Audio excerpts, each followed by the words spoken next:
তার মানে তোমরা চলেই যাবে? দুদিন পরে যখন গুড্ডি ট্রেনিং এ চলে যাবে তখন তো তোমরা একাই, তখন তো এখানে আসতেই পারো। না মামাম, গুড্ডি আছে বলে আমাদের চলে যেতে হচ্ছে তা তো নয়। এমনি বাড়ির জন্য বাড়িতে যাওয়া আসা করবো আমরা, তোমরা যাবে আমরাও আসবো। একটা কথা বলো তো, যে তোমরা যদি এটাই তোমাদের মানে করার ছিল তাহলে আগে কেন বলেছিলে যে তোমরা এখানেই থাকবে? সেটা কি শুধুমাত্র আমরা থেকে গেলাম তাই? I am just asking. দেখো, আমার পক্ষে কিন্তু এখন কোনোভাবেই শিরিনের যা অবস্থা, তার জন্য আমার এখান থেকে যাওয়াটা সম্ভব না। আমাকে এক প্রকার রিকোয়েস্ট করে এখানে থাকতে হচ্ছে, কারণ শিরিনের এখন যা শরীরের অবস্থা, ওকে তো আমি একা ছেড়ে রেখে কোথাও যেতে পারবো না। সে তো বটেই, এটাই তো তোমার করা উচিত। এই অবস্থায় তোমার স্ত্রীকে রেখে তুমি একা যাবেই বা কেন? দেখো অনুজ, এখন কিন্তু তোমার স্ত্রীর যে অবস্থা, তাতে সব দিক থেকে তোমাকে ওনার টেক কেয়ার করতে হবে। মনের দিক থেকে বলো, শরীরের দিক থেকে বলো। দেখো, শুধু শরীরের দিকে নজর রাখলে কিন্তু হবে না, মনের দিকটাও দেখতে হবে। মন ভালো থাকলে শরীর ভালো থাকবে, শরীর ভালো থাকলে মন ভালো থাকবে। এটা অ্যাজ আ মেডিকেল প্র্যাকটিশনার আমি আমার এক্সপিরিয়েন্স শেয়ার করলাম। শিরিনের তো এখন মন ভালো থাকারই কথা, মানে মন ভালো না থাকার তো কোনো কারণ নেই।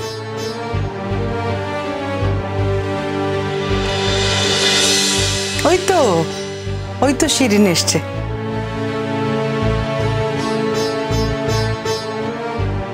আরে কি, তুমি একা একা কেন চলে এলে?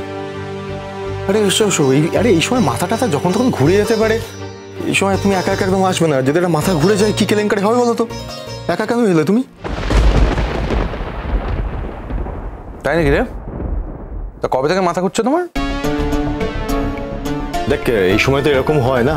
এখন বলছে ওর মাথা ঘুরে যাচ্ছে, যদি বাই চান্স পড়ে টরে যায় একটা কেলেঙ্কারি কাণ্ড হয়ে যাবে, তাই না? দেখো গুড্ডি, দেখো, দেখতে পাচ্ছ তুমি একাই সুখী হতে পারো না, আমিও সুখী হতে পারি। আর আমি যে সুখী হয়েছি এটা আমি তোমাকে প্রত্যেক মুহূর্তে দেখাবো, দেখিয়ে দেবো তোমাকে আমি। তুমি আমার সুখটা সহ্য করতে পারবে না বলে পালিয়ে যাচ্ছ না, চোখের সামনে দেখতে পাচ্ছ না, সহ্য হচ্ছে না। আমি ঠিক আছি অনুজ, আমি এখন ঠিক আছি।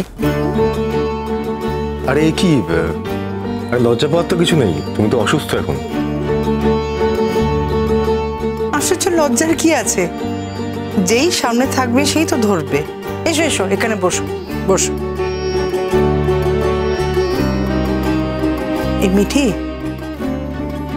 শিরিনকে ডাক্তারবাবু যা যা খেতে বলেছেন সব রেডি করেছে তো? গুড্ডি করেছে।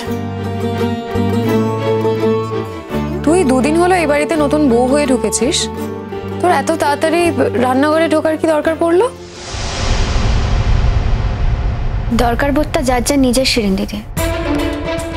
অবশ্য তুমি খেতে না চাইলে অল্টারনেটিভ ব্যবস্থাও আছে, সেক্ষেত্রে মিঠিদি তোমার জন্য করে দিতে পারে। আমি কি একবারও তোকে বললাম যে আমি খেতে চাই না? না না, তুমি সে কথা বলোনি। তুমি প্রশ্ন তুলেছ ও রান্না করে যেতে পারে কি পারে না সেটা নিয়ে।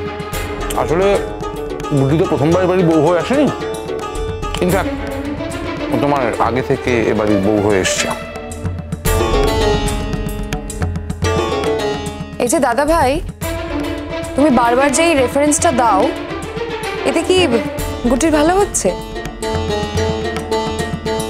বা যুধাজিতের ভালো হচ্ছে, আমাদের ভালো হচ্ছে? সত্যি যেটা সেটা তো সত্যি।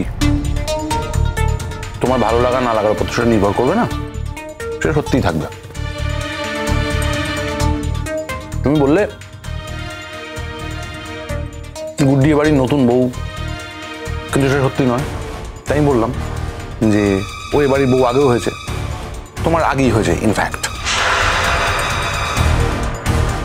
আশ্চর্য, কিছু তর্ক করে কি লাভ? এসব তর্কের কথা না বললেই নয়। শুনি না একটু আগেই জিৎ কি বলল, যে শুধু শরীর ভালো থাকলে হবে না, ওর মনও ভালো থাকতে হবে। মন ভালো থাকলে তবেই ওর শরীর ভালো থাকবে। ওর মন ভালো রাখাটা এখন খুব জরুরি, শুধু শরীর ভালো রাখলেই হবে না। তুমি বসো, এতক্ষণ দাঁড়িয়ে থেকো না, বসো বসো।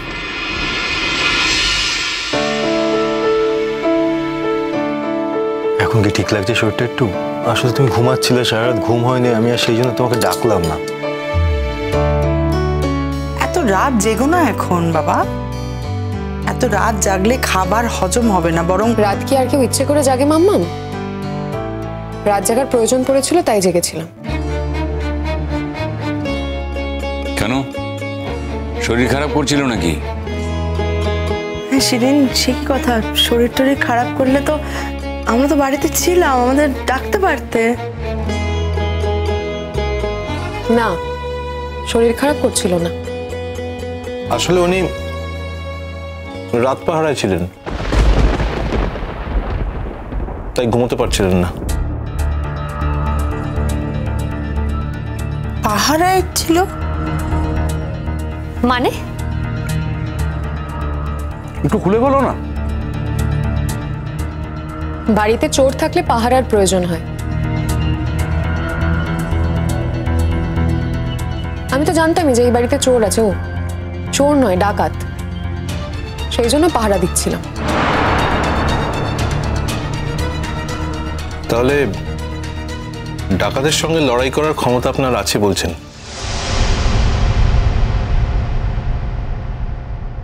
ঠিক বুঝলাম না। না, ডাকাত তো অনেক বেশি শক্তিশালী। আর কি জানেন তো, ডাকাত যে জিনিসটা চায় সেই জিনিসটা কিন্তু সে ঠিক ছিনিয়ে নেয়। দরকার হলে শীত কেটে মাটি খুঁড়ে যে জিনিসটা চায় বের করে নিয়ে চলে আসতে পারে, গৃহস্থ টেরও পায় না। তাই বলছি, ডাকাতের সঙ্গে লড়াই করতে পারবেন তো? নিরীহ প্রশ্ন, অন্য কোনো মানে নেই কিন্তু। আসলে কি জানেন, ডাকাত এই বাড়িতে কেউই নেই, যা আছে সব ছিচকে চোর।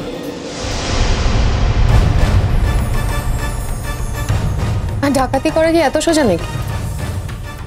তাছাড়া কাকে ডাকাতি করবে বলুন তো?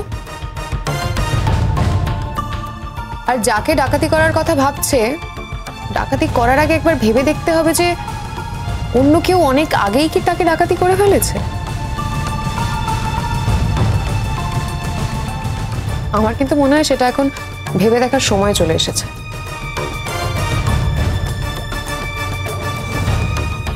আশ্চর্য, তোমরা তো হেয়ালি করে কথা বলছো কেন? মানে কিছুই তো বোঝা যাচ্ছে না। কেউ কেউ ডাকাতের হাতে পড়তে ভালোবাসে দেখছি,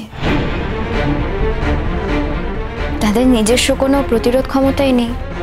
ডাকাতি করতে এলে নিজেকেই অবলীলায় বিলিয়ে দেয়। অদ্ভুত, এরকমও হয়। অবশ্য জেনে ভালো লাগলো। তোমরা কি বলছো বলো তো? কি নিয়ে কথা হচ্ছে আমি তো কিছুই বুঝতে পারছি না। জিৎ, আমিও বুঝতে পারছি না কি ব্যাপারটা কি। সব কথা তোমাদের বুঝতে হবে কেন? সব কথা তো তোমাদের বোঝার প্রয়োজন নেই। আর তাছাড়া কে শক্তিশালী কে শক্তিশালী নয় সেটা প্রমাণ হয়ে গেছে।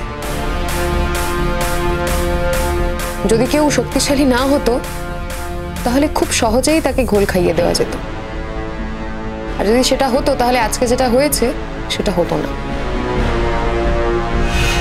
তুমি যাকে মিন করতে চেয়েছো তার শক্তির উপর তো কিছু নির্ভর করেনি শিরিন দিদি।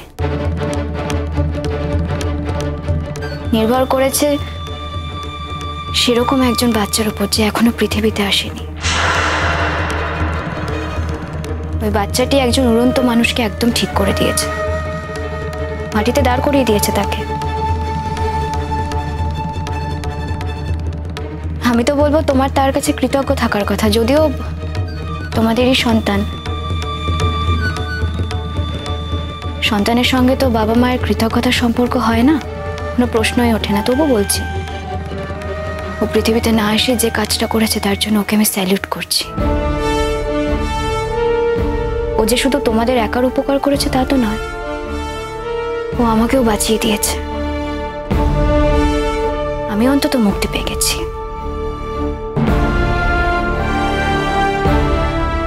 ও, মুক্তি পেতে চেয়েছিলি বুঝি তুই?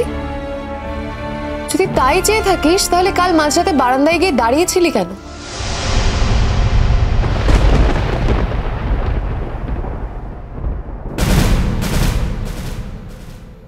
এবাড়িতে আমার আরো ভয় আছে মাম্মা। হয়তো এবারের কেউ চাইলো যে আমার দুর্ঘটনা ঘটুক একটা। এই কথাটা কার সম্পর্কে বললেন আপনি? আপনার গায়ে লাগছে কেন? আপনার সম্পর্কে তো বলিনি। না না, আপনি যখন কথাটা তুললেন তাহলে এখানে সবাই আছে, সবার সামনে খুলে বলুন তো, কে সেই ব্যক্তি যে আপনার মনে হচ্ছে যে একটা প্ল্যান করে এই দুর্ঘটনা আপনার জীবনে ঘটাবে? সে কে?